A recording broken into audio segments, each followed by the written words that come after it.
aux États-Unis le juddoo dinañ wax Philadelphie dinañ wax New York mais dinañ wax aussi ki nga xam ne tey jii moom mooy Cornbread tey munoo wax graffiti ci àdduna bi te waxoo leen mu doon évolution bi nga xam ne ça date depuis l'Antiquité mais tey naka la duggee fii ci suñum réew Sénégal historique bi fan la jógee ak qui sont les précurseurs ci graffiti loolu lañ bëgg a xam tey jii. Bon, déjà le mot graffiti c'est un mot italien à la base boo xam ne composition la ay racinam c'est latino-grec expression la boo xam ne système bi noonu la ko mënoon wooye pour mën ko qualifier ci dara parce que graffiti mooy nga griffonner nga inscrire sur des parois peu importe quelle paroi léegi nag ci définition dictionnaire day dugg ci tout ce qui est art pariétal et rupestre mooy maanaam art yi ñu doon fekk ci grotte yi art yi ñu doon fekk ci xeer yi ñuy doj ñuy graver di wax nit fan la jaar nit yi dëkkoon ci yenn endroit yi nan lañ doon dundee yan xeetu mala moo fa nekk yan xeetu culture la yooyu yëpp ci définition boobu di graffiti mooy gravé bi day dugg ci héritage boobu. Donc, est-ce que tamit li ñuy wax hiéroglyphe tam dafay dugg ci graffiti. Carrément c'est la première forme d'écriture humaine. Graffiti mooy première forme d'expression même humaine balaa ñuy wax première forme d'écriture humaine mais ci biir hip hop boo duggee ci langage hip hop dafa am nu ñu koy woowee. bu bokkul ak système bi ni mu koy woowee graffiti ci biir hip hop writing lañ koy wax.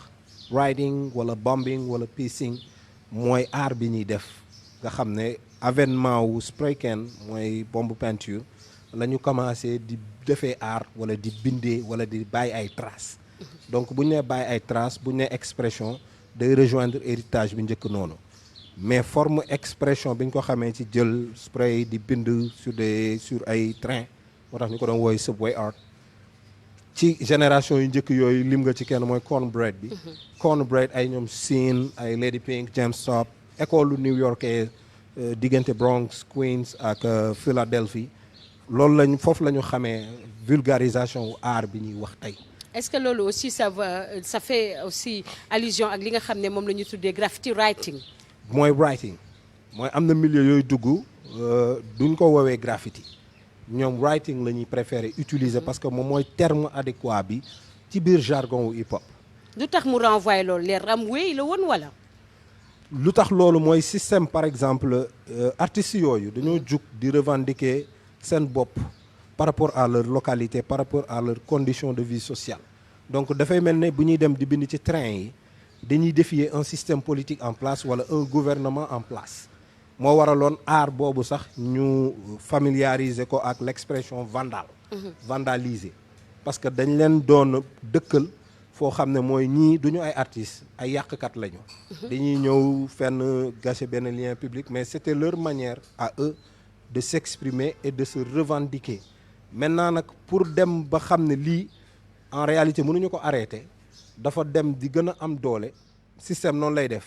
day jéem a récupérer lool. donc pour mu récupérer ko il faut que mu labelliser ko ci la ñu commencé utiliser terminologie graffiti. pour mën a woowee tey ñi nga xam ne ñoom seen biir writing lañ doon wax. parce que tu écris une histoire tu écris ton identité et cetera il faut que ñu labelliser leen woowee ko graffiti pour mën leen a contrôler mën leen a dugal ci ay musée wala def loo leen loo xam ne. ça peut en un certain moment dénaturer art boobu ñuy def en quelque sorte. Justement en parlant de cet art ñu gis ne bu njëkk aux États-Unis dañ daan gis seen genre train yi ram yi ci lañ daan bind ku ci nekk ak tag bi nga doon def tag boobu ban place la am ci graffiti. li ngay woy no mooy tag name. parce que graphe ci tag la jógee. tag mooy écriture une écriture unifilaire mooy tey nga def ci benn mouvement. une écriture boo xam ne du am forme yu complexe jarul ay couleurs yu kii mais écriture bi ngay def noonu loolu mooy tag léegi ñi doon tag ci train yi ñooñu la ñuy woowee taggeur. kon kii tag day am tag name lu tax tag name bi déjà parce que li ngay def comme je dis système bi daf ko criminaliser. donc mënoo utiliser ce nom d'état civil pour di def affaire bu illégal entre guillemets. genre ca ngay lakkatu ko daal. il faut que nga am un truc clandestin boo xam ne yéen ñi nekk seen biir di def art boobu vous saurez vous reconnaître entre vous te police bi leen di xeex wala mairie bi leen di jéem a xeex du xam kan mooy kan. kan mooy kan justement Omar tey bu ñuy wax graffiti fii ci Sénégal am na ay tur yoo xam ne bu ñu ko waxee xel yi day demaat démb muy Docta muy Misérable ñu gis aussi dofu art bi ñoom ñëpp dañu bokk ci ñi nga xam ne ce sont les précurseurs au début mais gis nañu justement ci kii li muy wax juste ci tag bi ñu gis ne en Europe yenn yi sax dañ leen daan criminaliser di leen daal di tëj di daal di def yenn yi évolution bi fan la toll. mooy comme ni ko Mansour waxee léegi rek xam nga depuis 1970 ak évolution bombe ba mu duggee ba léegi affaire bi dem na ba exploser génn New York dugg Europe dugg South Africa dugg xam nga Afrique carrément quoi donc Sénégal bu ñu fàttali ko première grève étudiants yi mooy grève bu metti boobu amoon fii.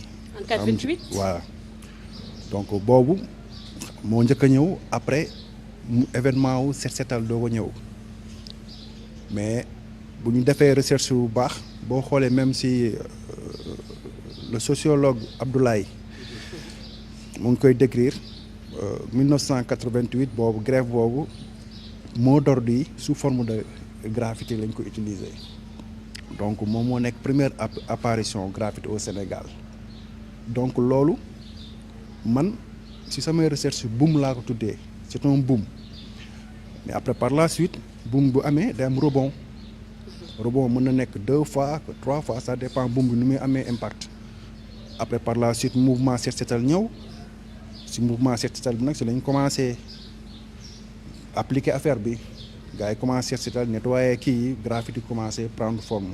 parce que dama doon gis ne Omar pour la plupart du temps gars yi bu ñu defee set setal donte musique beeg xumbal bi yëpp dina am mais au finish dañ daan def ci miir yi yenn photo sëriñ yi. waaw lan moo doon incité pourquoi graffiti bi doon accès ci yenn photo sëriñ yi. waaw parce que boo xoolee Sénégal fii dañoo esprit dañoo am identité dañoo am attachement religieux donc fii képp koo gis même chrétien bi sax am na esprit boobu mu ngi koy développé quoi loolu peut-être suñu héritage la ñun Sénégal léegi boo xoolee photo yooyu ñu doon utiliser par exemple da nga ñëw fekk benn mur bu délabré wu nga ñër délabré wu du sens dañ fay déposer ay ordures dañ fay saw incivisme donc yow façon la pour récupérer mur façon pour récupérer environnement bi donc si toutefois nga ñëw dessiner fa génne fa sëriñ kenn bu ñëwee du taxaw dina fa rusa sax def yenn affaire yu négatif yi donc looloo taxoon image yi ñu dugg aussi pas aussi ñun def ego trip kese parce que boo xoolee loolu mooy différence bi entre ñun ak graffeurs yi am dañu nekk extérieur quoi donc tey mën nga ñëw comme Madzo lu mu wax mën nga ñëw def tag name partout ñu xam ne yow yaay kan. comme yow sa tag name graph. waaw graphics mais am naa beneen tag name boo xamante ni bu fekkee dama jóg pour défier autorité wala genre moom laay utiliser mais boobu je peux pas le dire. lépp daal dafa bokk ci expression bi nga xam ne tey moom nga bëgg a véhiculer. voilà noonu la demee. d'accord léegi ñu gis ne aussi bu njëkk comme genre BMJ 44. début bi graffiti yi dafa tourné woon au troupe des groupes ak crew yi. waaw yéen crew ngeen doon accompagner au début ak yow fan nga bokkoon. waaw man puisque man maa ngi dëkk Thiaroye Thily Diallo donc foofu fief waa BMJ 44 la woon donc BMJ 44 mën nañ la wax ne doole bi mu amoon yëpp jamono boobu le fait que par exemple nga dem Gorée gis BMJ 44 dem Saint-Michel gis tagu BMJ 44 loolu en fait c'était nous ñoo porté wu flambeau boobu pour véhiculer parce que xamoon nañu carrément que art bi ñuy def dafa am doole donc noonu la demee on l'a fait avec BMJ 44 ba dem ba BMJ am notoriété am on l'a fait avec d'autres aussi on a accompagné avec d'autres artistes yoo xamante ni c'est des groupes de rappeurs yoo xamante ni on les a accompagnés sur leur projet sur différents trucs quoi. mu doon loo am solo mais ñu gis ne aussi Madzo tey bu ñu naan graffiti dañ koy relier ak break dance relier ko ak hip hop link boobu tey naka la demee graffiti moom moo jiitu hip hop wala moom moo propulsé hip hop wala moom daf ko fi fekk ba pare. pour répondre question boobu déjà graffiti moo jiitu le vocal hip hop. mooy li ñuy woowee hip hop. moo propulsé aussi le mouvement hip hop parce que moom mooy première expression bi nga xam ne dans les quartiers populaires moom lañ doon utiliser comme forme artistique. Parce que boo xoolee li ñu woowee hip hop expression wala domaine yi ci nekk yëpp c'est des expressions artistiques. yoo xam ne c'est ça revêt d'une certaine identité urbaine boo xam ne dafa am classe sociale bu ko moom dafa am une certaine culture bu ko moom. graffiti moom la jeune banlieue yi doon njëkk a wane seen bopp waxee li ñu bëgg a wax envoyer seen message envers les gouvernants mais aussi envers d'autres citoyens. Sénégal fan la ñu toll ci génération graffiti ak RBS ban place la occupé ci li nga xam ne tey jii moom la ñuy wax histoire graffiti fii ci Sénégal. Bon déjà comme li nga souligné sànq am na génération précurseurs yi am na génération yu ñëw après may Al Mukhtar graphique et tout c'est suñuy aîné lañ ak Ammoniac et tout après le RBS ñëw dans la pratique monter collectif boo xam ne peut-être ñun benn affaire bi ñuy indi mooy comment formaliser la chose wala l'émancipation sur certaines questions politiques naka la ko artiste di jëlee en charge ba mun a am orientation yoo xam ne mooy jur tey li ñu gis par exemple académie. parce que damay gis lu bëri panafricanisme panafricain identité culturelle lan moo waral seen orientation boobu. RBS à la base groupe bu gaañ yu doon ànd di graphe la rek entre man King Mo ak Crafts ñoo monté RBS par le souci de juste se mettre ensemble génn di peindre mais maturité politique après dafay ñëw de son vécu parce que comme artiste nga ñun art dañ ko doon mus a interroger sous l'angle des responsabilités plutôt que des privilèges. Artiste lañ on est au devant de la scène mën nañu wax ñu dégg ñu lan mooy suñu rôle dans notre société alors donc un éveil politique day ñëw sur ce moment-là parce que da ngay xool autour de toi nga gis ay conditions de vie yoo xam ne bëgg nga ko changer mais comment le changer est-ce que ça se limite juste à la dénonciation wala est-ce que ça nécessite une forme d'organisation looloo waral RBS commencer très vite interroger son aspect politique intellectuel mais dem ressourcer wu mooy waral ñu former cette dynamique autour de certains penseurs wala écrivains wala ñu mag ñoo xam ne la personne phare par rapport à la philosophie de RBS moom mooy Cheikh Anta Diop. Quelle a été l'œuvre de Cheikh Anta Diop lan moo nekkoon liggéeyam pourquoi ce souci de réhabilitation de la conscience historique quelle est l'importance de ça même au centre de nos préoccupations RBS loolu la jël interroger ko et diffuser de manière très artistique tout ce qui concerne l'engagement panafricain et afrocentriste. di ko doxee Oumar Diop yéen graphics yéen naka ngeen doon demee ak ban identité ngeen amoon ci art boobu. mooy comme Manzo li mu wax rek parce que bu fekkee da nga nekk graffeur dëkk dans la banlieue nekk sénégalais xam sa identité donc noonu nga mën a doxee quoi. c'est-à-dire lépp looy dugg rek da nga siy boolewaale sa identité donc ñun on est black on est noir on est africain donc te xam nañ ni histoire Afrique dañ ko falsifié donc muy bu ñëwee ak graffiti bi xam nga gëstu ko mbootu ci ba xam carrément noyau bi. kon bu ñu demee di ko joxewaat foofu rek lañ ko mën a teg quoi. soit social living bi xam nga def ci ay prévention en même temps aussi wax ci tamit ñun parce que avant tout d'abord ñun d'abord suñu expression d'abord li ñuy yëg li ñuy sentir ñu am surface pour def ko ci donc au début nag def nañ ko ak ñoom Matador les grands ay dofu art bi après évolution am quoi mais juste pour wax benn affaire. Graffiti art mission la boo xamante ni da ngay passer flambeau bi da ngay am da ngay liggéey am fooy egg jox keneen flambeau mu continuer donc moo tax li ma bëgg wax mooy RBS loolu fierté lay nekk après day nekk fierté par rapport à l'acte parce que ñoom xamoon naa leen te ci biir graffiti la ñu xamante mais en même temps aussi liggéey bu colossal bi ñu def en un espace en un durée boo xamante ni vraiment c'est déterminé quoi durée bu ndaw nga def liggéey boo xamante donc loolu maturité la. ah parce que 2012 dañ ko créé. voilà 2012 nous on a été là depuis au début ay les 96 ba 98 donc on a été là continuer ak ñoom ñoo fekk suñu si. mais li si gën a important mooy maturité bi. parce que fi amoon na ay problèmes yoo xamante ni il fallait ñu gérer ko. te problème yooyu ñoom ba ñëwee dañoo xool xam ne lii la ñu gérer loolu. moom loolu moom moo mën a permettre man mu retourner waat nekkaat samay propre projet parce que am naa ñoo xamante ni ñoo gérer flambeau. ay rek la ñuy assurer aussi génération future. C'est ça future quoi en quelque sorte. muy lu am solo noonu rek lay daal di ànd ak ki nga xam ne soxna si mooy Aram Tall di sama réalisatrice daal di dugg ci masterclass bi waxtaanee Chérif lan la ñu indil tey ak étudiants yi nga xam ne tey ñoom la àndal ñu fas yéene di waxtaanee lan mooy graffiti yan style la ñuy utiliser yan couleur lan mooy choix bi et tout ça et c'est tout de suite.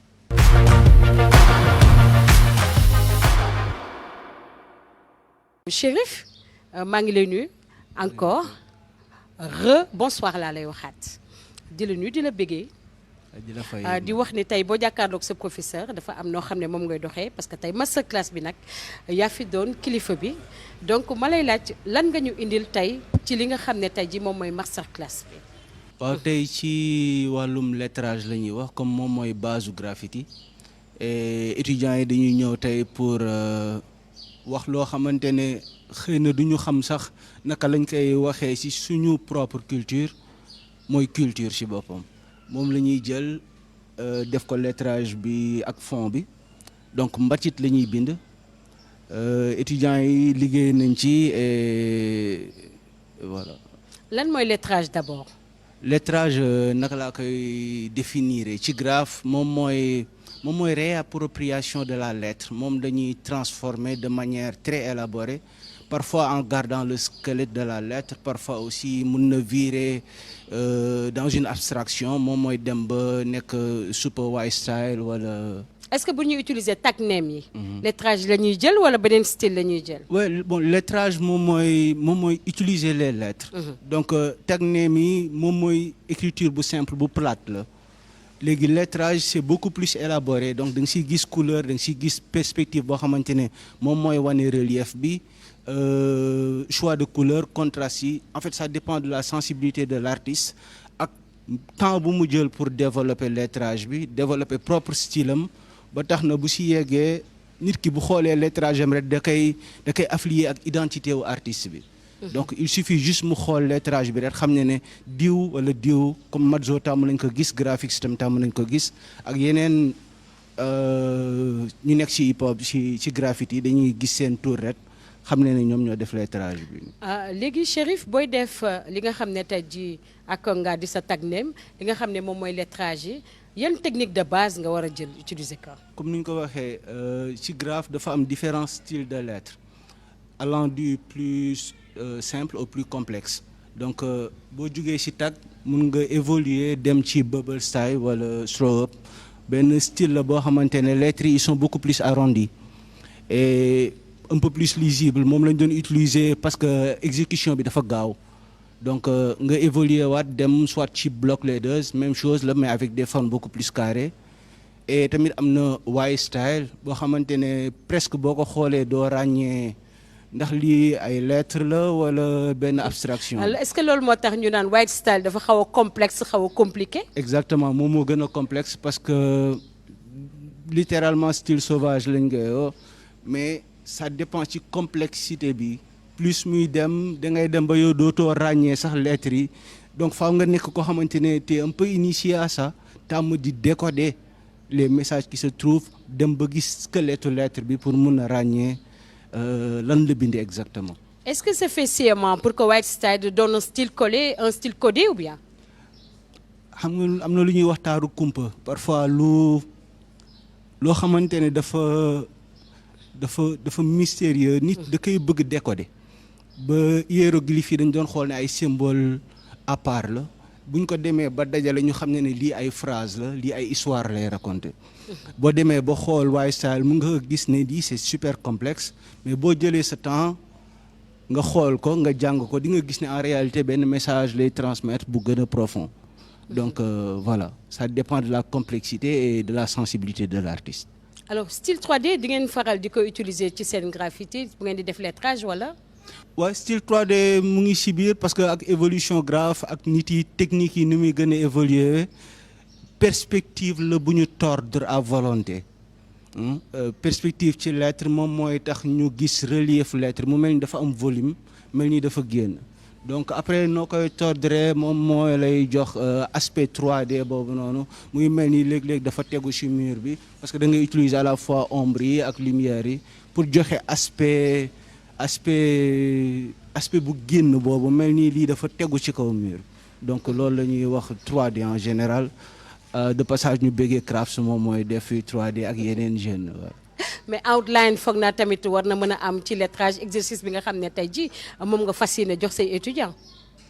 waaw comme lettres yi ñoom nuñ ko tracé wee nii contour bi la ñuy wax outline moom mooy luy contenir couleur yi moom mooy permettre nga gis à la fois squelette lettre bi mais limitation wu lettre bi et de ce fait mun nga def outline et tamit mun nga yokk extra outline bi moom mooy tax sa lettre day gën a définir ak couleur bu koy gën a jox jëmm.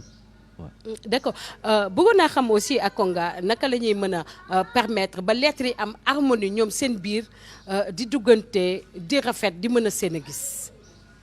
waaw lépp ci flow la artiste parfois da koy wër moom mooy vibration moom naka la koy représenter.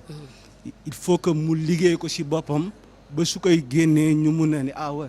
day mel ni benn ligne d'énergie boo xamante ne artiste bi selon sensibilité am lay mouvoir lettre bi donc ci exercice su jeunes yi tey di ngeen gis à la fois allié nañ semi white style flow liggéey ci fond bi liggéey ci contraste bi et buñ ko xoolee bu baax dinañ gis ne ñu ngi liggéey ci contraste chaud froid et bokk na ci lu ñuy partager ak jeunes yi fii nii ci wàllum couleur ci wàllum concept et boo xoolee ci couleur yi di nga gis contraste chaud froid bi c'est plus pour aider à la lisibilité de l'œuvre lan moo nekk en priorité ak lan moo nekk ci background bi donc loolu la ñu wane tey.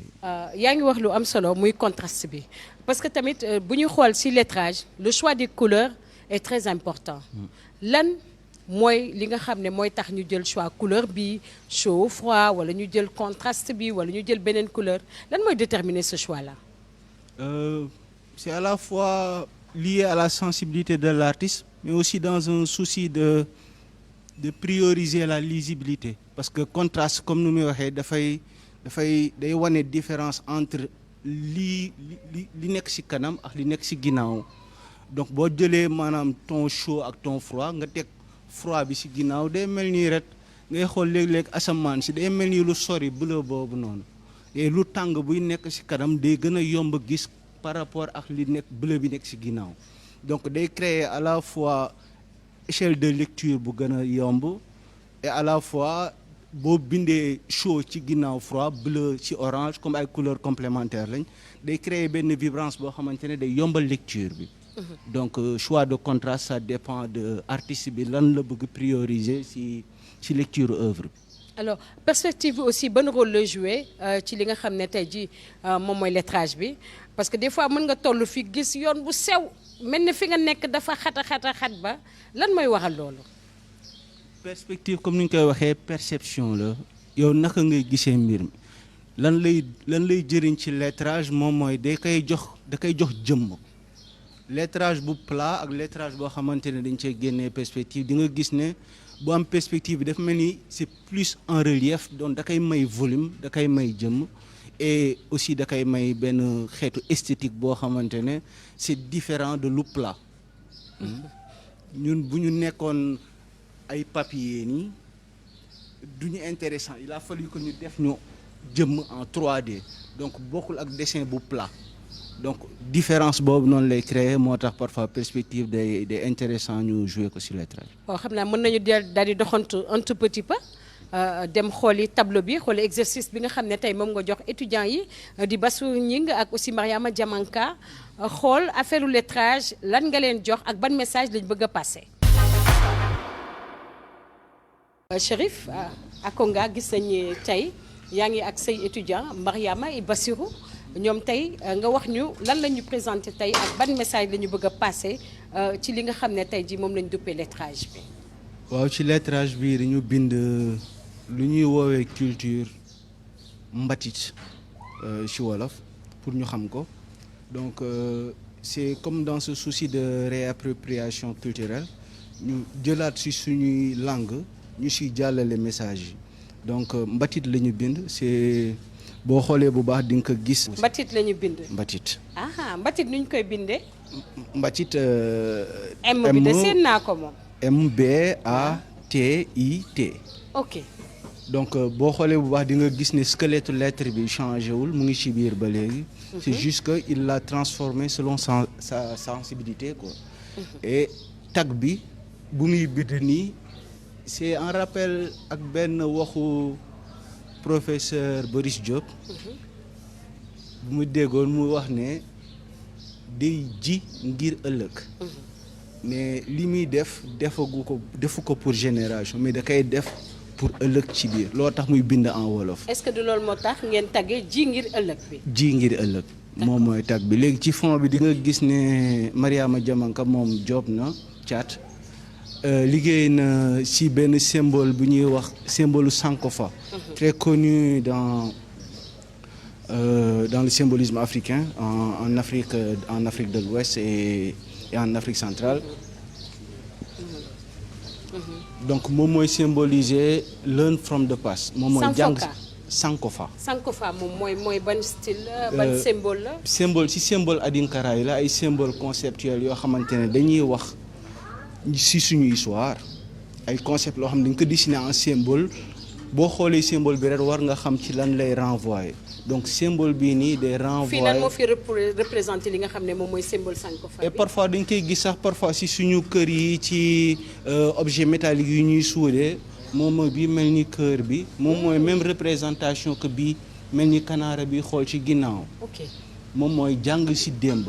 mais lii dafa mel ne daan naa ko gis ci ay fenêtres menuisier métallique yi di ko utiliser est-ce que loolu la. exactement moom mooy revenir fii parce que Afrique bu ñu xoolee léegi la ñu séparé wu mais avant on était un peuple unique. donc léegi nii la ñu mën gis mais day rappelé wu fii nii ci même symbolisme bi Sankofa bi nekk fii moom moo nekkaat nii. donc day invité nit ki pour mu jàng démbam pour mu bàyyi xel démbam. pour mun a avancer bu baax ëllëg. ñoom yan couleur la ñuy utiliser nii. fii ñu ngi liggéey ci à la fois ay tons chauds ak ay tons froids comme ni ñu ko waxee précédemment ci ginnaaw la ñuy liggéey ay tons froids ci kanam tons chauds. lii moom mooy contraste chaud froid mais à la fois contraste complémentaire parce que bleu ak orangé ñoom ñaar ay couleurs complémentaires la. boo ko xoolee ci saa si rek da ngay mun def différence bi c'est notoire boo xoolee rek day créer différence donc loolu mooy choix bi pour mbatit bi nekk ci kanam gën a am valeur fond bi tamit joxaat ko valeur. mu joxaat ko valeur. Mariama ñu gis ne tey exercice bi gis nañ mbatit bi gis ji ngir ëllëg bi tamit est-ce que ça a été facile aussi pour ngeen def lii. graphe bi dafa laaj concentration totale mais c'est une facilité pour nous parce que tout le temps ñu ngi ci di exercer donc c'est normal. nañu laaj Bassirou ndax yomb na wala yombul comme ça après ñu mën a jox professeur bi mu déterminer Bassirou. salaamaaleykum. pourtant méttiwul noonu parce que liggéey bi travail la laaj quoi. boo xasee ba jàng ko après dootul métti parce que dinañ jàng maîtrise nan la ñuy maîtriser boobu. nan la ñuy tracer nan la ñuy defee ay dégradé mais bu fekkee jàngoo ko da ngay am beaucoup de problèmes. dafay métti moo tax jeunes yu bëri dañoo war a fexe ba jéem a ñëw inscrit fii LBS Academia pour mën a comprendre graffiti bi nan lay doxee exactement. waa léegi Chérif ñu wax laaj la ban note nga leen di jox rek dégg naa nag yenn professeurs yi pour ñu joxe note lu xaw a jafe la nag ci art bi. bon man personnellement du ma joxe ay notes.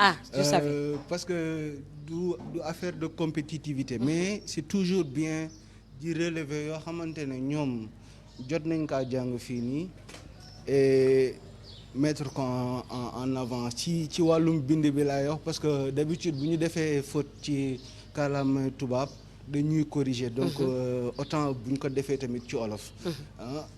je pense que ji ngir ëllëg je pense que ngir bi xawma dañuy dindi u bi yooyu noonu. d'accord ngir bi am na faute am na erreur alors d'accord ok d'accord ci wàllum lettrage bi ils ont fait un bon travail ñoom. li ñuy jàng ñu ngi koy wane te je les félicite pour ça.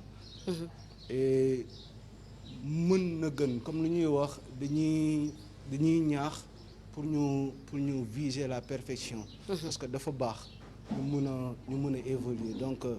merci mu gën a set ay conseils rek lay dox. mu gën a set. mu gën a set waaw. génne merci beaucoup lumière yi ci biir lettrage bi. jërëjëf Mariama aussi Diamanka di jaajëfal Bassirou Gningue merci beaucoup xam naa dañuy daal di demaat rek wéyale ànd ak réalisatrice bi daal di nekkaat nag ci li nga xam ne tey moom la ñu doon waxaat. donc saa su nekk rek bu ñu defee exercice ba pare dañuy jéem a laaj ñi nga xam ne tey jii ñoom ñooy public bi ndax am nañu question bi nga xam ne moom la ñu war a poser ki nga xam ne moom mooy yore masterclass bi. donc dañuy xool rek ci ñi nga xam ne ñoom ñoo toog fii ñu jël ki nga xam ne moom mooy borom t-shirt bu rouge bi qu'il se présente ñu laaj la ban question nga am ci li nga xam ne tey jii moom mooy lettrage bi nga xam ne ñii def nañ ko tey. salaamaaleykum maa ngi tudd Ibrahima Maria connu sous le nom de Xalima. question bu ma am mooy je trouve que liggéey bi rafet na. taaru na waaw mais kii dama doon laaj maanaam ñoom ban style nañu utiliser exactement ban style. loolu ma nekkoon sama question. ban style la ñuy utiliser. waaw d'accord Mariama ou Bassirou. waaw pourquoi tamit choix wu tamit couleur yi contraste yeeg yooyu noonu contraste bu ñu utiliser. donc Bassirou foog naa laaj nañ la ban style mën nga répondre ci ban style la. style bi mi ngi tudd wild style quoi. wild style la tudd mooy style bi nga xamante ne moo gën a nekk style bu codé si graffiti. moom la ñuy woowee wild style quoi. wild style metti na de. waaw trop. te c'est codé de. dafa mel ne dafa langage culture urbaine la daal boo xam ne pour nga mën a décoder message bi. xam lan lay laajee tout ça. waaw surtout loolu. ah macha allah vous avez osé ça fait plaisir. merci beaucoup Bassirou. merci beaucoup. noonu lay ànd ak ki nga xam ne rek tey moom mooy suñu réalisatrice Aram Tall daal di dugg ci le mot de l'expert ngir mu dikkaat ak ñun ci li nga xam ne tey ji moom mooy lettrage ak tamit yan erreur la ñu mën a rencontrer ci lettrage ban conseil aussi pratique lay jox ci ñi nga xam ne ñu ngi dund ci wàllum graffiti.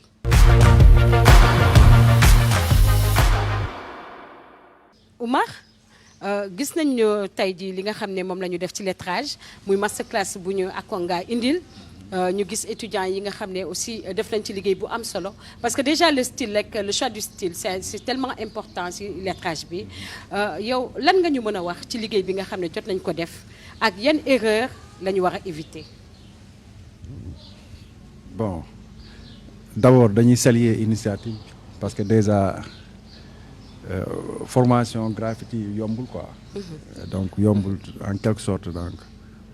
te on dirait que gars yi d'après information yi am 6 mois lañ def pour mën a am niveau bi donc loolu vraiment c'est à saluer quoi donc man dama xaw sensible ci côté artiste ci côté création parce que nit ku nekk li nga nekk ci biir mooy génn quoi donc man du ma gis faute parce que artiste du gis faute li muy gis mooy obstacle mu retourner ko quoi énergie négative nga retourner ko énergie positive. mais Oumar des fois mën nga gis yenn œuvre yoo xam ne. boo ko xoolee rek di nga xam ne lii débutant moo ko def. wala kii yàgg na ci art bi. de par style yi muy utiliser. de par la manière et le choix des couleurs ak loolu yëpp tey. waaw mooy li ma la wax rek mooy kooku daa wane moom fi mu toll. degré bi mu toll moom la wane noonu. léegi si toutefois léegi keneen beneen artiste bu ko ëpp degré fi gis na ko. kon ce qui veut dire que ñoom ñaar war nañ def workshop. parce que artistes yi noonu la quoi des fois dañuy daje pour yokkante xalaat yokkante changer yokkante technique quoi. donc loolu la mais puisque académique la donc c'est comme ça quoi c'est carré. donc foofu jàngale la donc ñoom def nañ 6 mois réaliser nañu donc ñoom foog ñu corriger leen. parce que c'est académique. donc loolu c'est un peu différent ak volet artistique. parce que ñoom dañu nekk ci académique. léegi fautes yi ci nekk nag sa waay souligné na ko donc après par la suite au fil du temps muy dem dinañ gën a perfectionné wu di gën a réaliser wu des fois da nga gis ñoo xamante ni dinañ génn seen lettrage mais ñu am problème technique. projection bi ñu koy génnee day des xam li mu la wax. base de l'écriture aussi base d'écriture day des. couleur contraste comme sa waay nu nga ko waxee sànq des fois am na ñoom duñ ko respecté. tu vois. harmonie bi ak lettres yi lettrage bi yooyu yëpp synergie bi ci couleurs yi ngay dugalante. donc yooyu yëpp ay ensemble la yoo xamante ni boo ko réussir mooy tax affaire bi di extraordinaire. di sortir de mu nekk affaire bu extraordinaire daal. parce que dañuy gis ne lettrage à chaque fois dafa war a refléter aussi. message bi nga xam ne moom la ñu war a passer. parce que tey bu ñu doon wax insalubrité par exemple. foog naa ni war nañu gis ci biir lettre yi benn loo xam ne dafa xaw a niroog feuille buy naaw. wala poubelle buy dem. wala benn waaw bien sûr bien sûr wala benn lu xaw a dem chic un tout petit peu. donc loolu noonu nan lañ koy génne. waaw mooy comme li may wax rek parce que lépp déjà ñun ñëpp ay artistes lañu. mais am na ñoom dañuy toog xaar pour ñu duyal leen seen récipiendaire. pour ñu mën koo génne après. léegi loolu phase yooyu am na ñoo xamante ni ñoom mën nañ nekk en transe génne mooy extraordinaire macha allah amul dara lu ñu si mëntu wax mais aussi am na ñoo xamante ni pour ñu génnee day difficile. donc noonu la demee. ku ci nekk technique bi ngay génne di ko développer di ko teg déjà da nga koy am sa bopp loolu tax ñu naan da ngay am black book moo lay permettre que yow ngay ñawal sa jaasi quoi parce que en fait graffiti bi ñun mooy suñu arme donc black book mooy mën a permettre nga ñawal sa jaasi daas sa style ba nga xamante ni yow foo ko teg rek après nit ñi yëpp dañuy gis résultat bi c'est impact quoi. te day am identité aussi foog naa bien sûr buy permettre fu ñu gis li nga xam ne tey di Mazda moo ko def dañ naan li kat tiw moo ko def muy tag bi tag neen bi waaw côté boobu bi mooy si wax tamit mooy tey oto bi lu mu gaaw moo romboon tey gis benn fresque Madzo xam naa ni Madzo la moo rombee gis Akonga naa xam ne c'est Akonga donc keneen aussi la même chose ak keneen docteur damay xam ne kii docteur la loolu lu koy permettre ñoom ñëpp ku ci nekk da ngaa togg sa style tarbiya ko ba nga xamante ni ñor na jot nga ko lépp loolu la quoi. parce que discipline boobu moo nekk ci art bi boo amee discipline maîtriser li ngay def ba nga xamante ni yow foo ko teg keneen ku romb soxlawul sax bu xoolee xam ne yow mii yaa créé di te loolu lan la œuvre bi ngay créé ak sa signature mooy tagline bi tagneem bi donc loolu lañ la mën a kiiyee quoi vraiment. waaw bu ñu jógee nag ci le mot de l'expert dañuy daal di dem rek ci li nga xam ne moom mooy retour d'expérience dellu si waat xool académie bi nga xam ne tey moom moo formé 6 étudiants yi defoon exercice bi léegi professeur bi fi nekk masterclass bi ki ko doon def aussi fii la nekk di jàngale ci ndongo daara yi aussi di leen jàngal di leen wan naka la ñuy defee donc c'est tout de suite donc Madzo ñu gis léegi exercice bi nga xam ne jot nañ ko def ci masterclass bi déjà gis nañ ni RBS dafa am li nga xam ne moom mooy académie lan moo waral création académie bi ak yan leen réalisation ngeen jot a def depuis bi ngeen tàmbalee RBS ba tey aussi. sànq grand bi souligné na quelque chose de très important mooy souci de transmission dafa am lu nekkoon seen loxo bi ñu demee ba maturité ñu dénk ñu ko. ñun tamit noonu lañ koy dénkee ñii ñëw suñu jamono dafa xaw a complexe uteeg jamono ju njëkk ji nga xam ne par exemple ay bom professionnel dugg fi woon yenn accessibilité ci yenn matériels yi amagul woon donc da ngay gis ne nit ki art bi ki koy def mooy gën a engagé mooy gën a nekk ci biir parce que coono yi mu ciy daj tey par exemple mbir mi dafa gën a simple kon il faut que ñooñu di ñëw ñu waajal leen jàngal leen ci traçabilité mbir mi fan la jógee lan moo tax mu mel nii lan moo tax ñu am lii lan moo tax par exemple Graph Sénégal tey foo ko tudd ci àdduna dañ ñuy toojal respect parce que xare ak liggéey dëgg moo ko def mais aussi xare boobu moo jur xarañ bi donc ce souci de transmission moo samp bërëb bi nga xam ne au début comme ni nga ko yàgg waxee ci néeg la tàmbalee néeg bu tuuti ay copains teg ataaya di waxtaan seen biir tey par exemple man jaar naa ci école Misérable daan naa dem seen chambre bi nekk fii golf donc da ngay gis ne la même chose moo juraat tey néeg boobu jeunes yu bëri jàngee tey ba jur académie ba nga xam ne ñu bëri tey ñu ngi ciy génn bay former seen crew donc souci de transmission bi la. dafa am loo xam ne maa ngi koy gis jamono yi mooy dama gis artistes yu bëri graffeurs yu bëri ñu ngi ci Instagram ñu ngi ci LinkedIn ñu ngi ci réseaux sociaux yi est-ce que loolu dafay propulser art bi nga xam ne dafay propulser art bi nga xam ne moom la ñuy def war a mën na leen indi ci créativité rapide ba ñu mën a def yenn erreur yoo xam ne tey ji xëy na duñ ko dabooti. am na lu positif comme am na lu négatif. lu positif mooy lan tijjil na la audience mondiale bi tijjil na la audience su tey ku nekk Chine di gis li ngay def à temps réel. li négatif mooy lan ce souci de vouloir produire pour ay like ay vues ay j'aime yoo xam ne à la base soo xoolee ba ci biir algorithme ngay nourrir plus que l'expression artistique brute et sincère. donc loolu luy rey artiste la en réalité bu xamul médium bi mu nekk di utiliser ñi koy utiliser nag en bon escient mooy ñi nga xam ne bu ñu exprimer wu ba pare ils sentent le besoin de le partager ñooñu mënuñu am loraange ci loolu ñun génération bi ñu bokk loolu moo nekkoon suñu chance. mooy commencé nañ graphe ba lu yàgg amul woon Instagram amul woon Facebook amul dara donc le truc da nga koy def de manière vraie gëm ko mais dafa dem les choses ont changé comme je dis génération bu bees bi tamit looloo nekk suñu responsabilité préparer leen ci loolu ne leen am ngeen accès ci mbir yu mel noonu mais bu mu dénaturer li ngeen di def ak seen identité bi nga xam ne moom ngeen ci moom su ngeen ko ñàkkee ñàkk ngeen li ci des. ñàkk ngeen lépp mu doon aussi Oumar conseil boo xam ne aussi war nga ko jox jeunes yi parce que on a vu que tout le temps dañuy def graffiti bu dul lettrage day am perso mais déjà rek est-ce que forme bi ngay defee lettrage moom nga war a defee perso wala bu dee perso la am nga norme yoo xam ne war nga ko établir war nga ko respecter parce que foog naa boo jëlee bakken teg si jëmoom dana xaw a doy waar. c'est vrai wax nga dëgg léegi xam nga dafa am loo xamante ni si graffiti mooy toujours yow la ban idée nga am dans la tête quoi pour réaliser ko bu fekkee idée boobu dafay laaj perso ak lettrage ak couleur wala bu fekkee idée boobu day laaj perso kese wala idée bi dafay laaj juste benn tag name wala benn écriture graffiti loolu lépp si loolu dépendre mais quel que soit alpha boo ci mënti def toujours préparer sa esquisse boo préparer sa esquisse après nga doog a dem sur le terrain nga réaliser li nga réaliser loolu da lay permettre aussi idée bi day gën a mûr day gën a leer